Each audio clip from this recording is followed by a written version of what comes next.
నేను ఇచ్చింది కేసీఆర్ కాదంటే కదా నువ్వు చేసేది. నేనే చెప్తున్నా కేసీఆర్ ఇచ్చిందని జరిగింది అని గంట పద చెప్తున్నాను. ఎవరు నాకు చెప్పాల్సిన అవసరం లేదు, నేనే సాక్ష్యం. అన్నం పెట్టుడు మరుస్తున్నా కష్టం కదా. అయితే రాజకీయ పరిణామాల వల్ల కొంతమంది దౌర్భాగ్యాలు చేసినటువంటి బాధల వల్ల నేను కొంత నిర్ణయం తీసుకుని మారాల్సి వచ్చింది. అన్ని హామీస్తున్నా 6 మాసాల్లో కూడా పూర్తి చేస్తా అన్నారు. ఇవన్నీ కడువ కప్పుకున్నా. ఆ కడువ కూడా జాతీయ కడువ కప్పుకున్నా. నయమైంది. ఈ కోర్టు కేసులు ఉన్నాయి మా మీద కోర్టు కేసులు నడుస్తున్నాయి.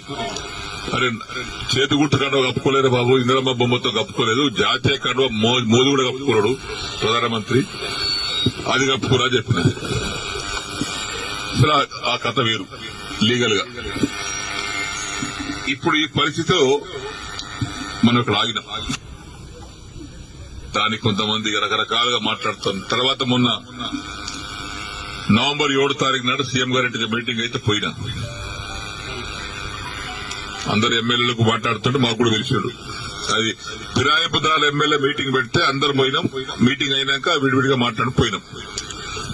పొంగులేటి శ్రీనివాస్ రెడ్డి కూర్చున్నాడు, బట్టివి కూర్చున్నాడు ఆయన పొలిటికల్ ఆ ఛాంబర్లో.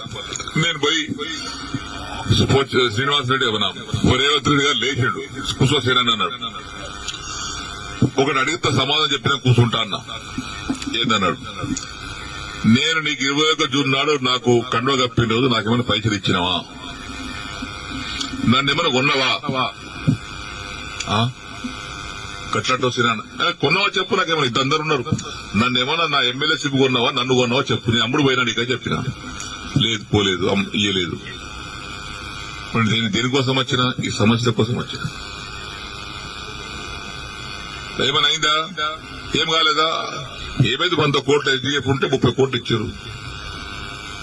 తర్వాత బంద్. దగ్గర 70 కోట్లు డబుల్ బెడ్రూమ్ ఉంటే 20 కోట్లు ఇచ్చి 25 కోట్లు ఇచ్చి 45 కోట్లు ఇవ్వాలి. బంద్. పనులన్నీ పేమెంట్ లేక ఆగిపోతున్నాయి. ఆ కాంట్రాక్ట్ పని చేయమంటే పేమెంట్ ఇవ్వమని అంటున్నాడు. దవాఖాన బాన్సుడు బంద్ అయింది, కోర్టు బంద్ అయింది. సిద్ధపరిసర వారి కాంట్రాక్ట్ 40 కోట్లు ఇవ్వాలి, వాడు బంద్ చేసిండు. మరి వీటి కోసం వచ్చినాయి కదా నేను.